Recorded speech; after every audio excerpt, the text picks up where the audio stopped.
चला तर मग पाहूयात मजेशीर जोक्स.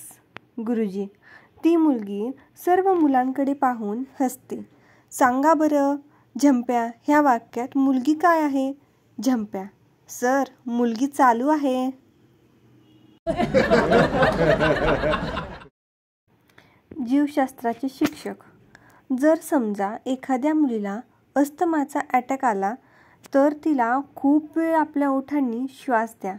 झंपा म्हणतो, ते ठीक आहे, पण असं काय करायचं ज्याने मुलीला अस्थमाचा अटॅक होईल? गुरुजी विचारतात, सांग रे मक्या, 25/3 किती? मक्या: गुरुजी 8. गुरुजी म्हणतात, शब्बास. आणि बाकी? मक्या: बाकी मजेत.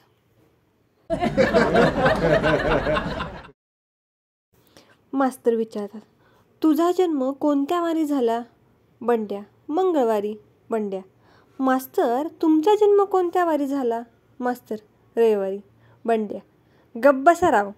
मास्तर: रविवारी तर सुट्टी असते की.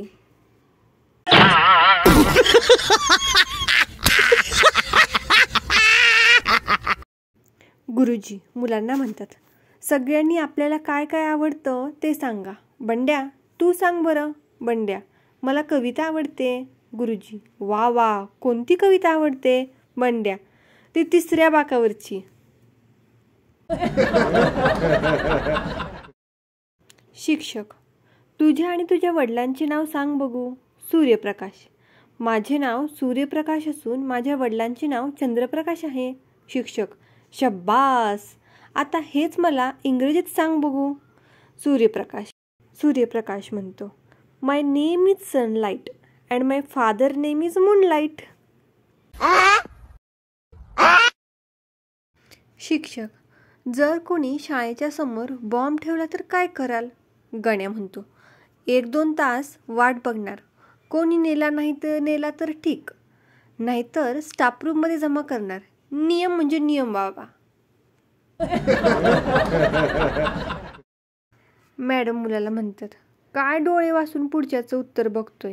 गण्या: तुम्हाला कसं कळलं मी त्याचं उत्तर बघतोय? मॅडम: मी माझ्या डोळ्यांनी बघितलं. मुलगा: तुम्हीच कशाला बघता? मॅडम: मी बघीन नाही तर काय पण करीन. मुलगा: मी पण बघीन नाही तर काय पण करील. तुम्हाला नसेल आवडत तर नका बघू. मॅडम: गाढवा, तुला काय मी आरची वाटते? आणि पेपर इकडे आण, जा बाहेर.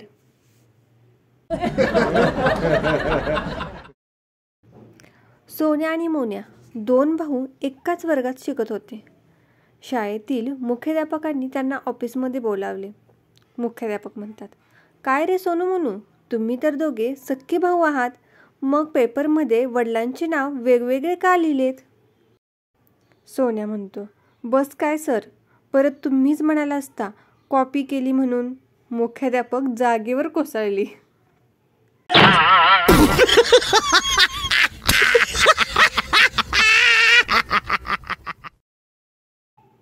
शाळेत वर्गामध्ये एक मुलगा मॅडमला विचारतो, मी कसा आहे? मॅडम: तू खूप छान आहेस रे. मुलगा: मग मॅडम, तुमच्याकडे बोलणी करायला मी माझ्या आईबाबांना कधी पाठवू? मॅडम: वेडा आहेस का तू? काय बोलत आहेस तू? मुलगा: अहो मॅडम, ट्युशनसाठी हो. तुम्ही पण ना. काल बऱ्याच वर्षांनी माझ्या शाळेत गेलो. सुदैवाने काही शिक्षकांची भेट झाली. मी अतिशय नम्रपणे व दाटलेल्या कंठाने त्यांना म्हणालो, आज मी जे काही आहे तुमच्यामुळेच आहे. लगेच दोघेजण म्हणाले, हे बघ, तू आम्हाला दोष देऊ शकत नाही. आम्ही आमच्या परीने सगळे प्रयत्न केले होते. गुरुजी बंड्याला म्हणतात, बंडू, खरं खरं सांग, नाहीतर चड्डी काढून मारेन तुला. बंडू: पण सगळी चूक माझी आहे, तुम्ही का चड्डी काढताय? शिक्षक गण्याला: शिक्षक: 10 नारळांपैकी 7 नारळ नासली तर किती नारळ शिल्लक राहिले? गण्या: 10. शिक्षक: ते कसे?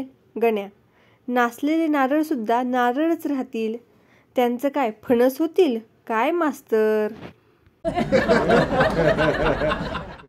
मास्तर विचारतो, रेडिओ आणि वर्तमानपत्र यात काय फरक आहे? बंडू खूप विचार केल्यानंतर, बघा मास्तर, आपण पेपरमध्ये म्हणजेच वर्तमानपत्रात चपात्या गुंडाळून घेऊन जाऊ शकतो आणि रेडिओमध्ये तसे काही करू शकत नाही. ऐकून मास्तर डायरेक्ट स्वर्गात पोचले.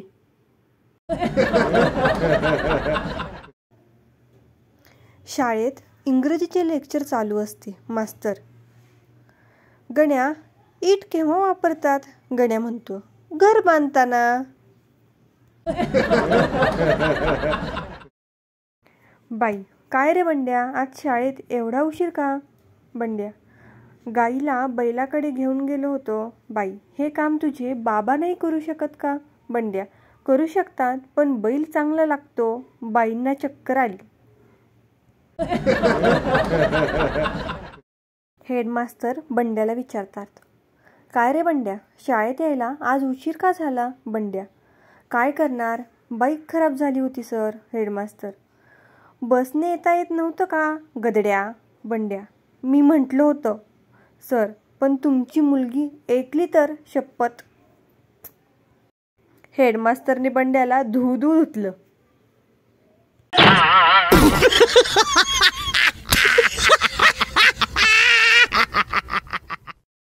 मंडळी, अशाच प्रकारचे छान छान जोक्स ऐकण्यासाठी या चॅनलला सबस्क्राईब करायला अजिबात विसरू नका.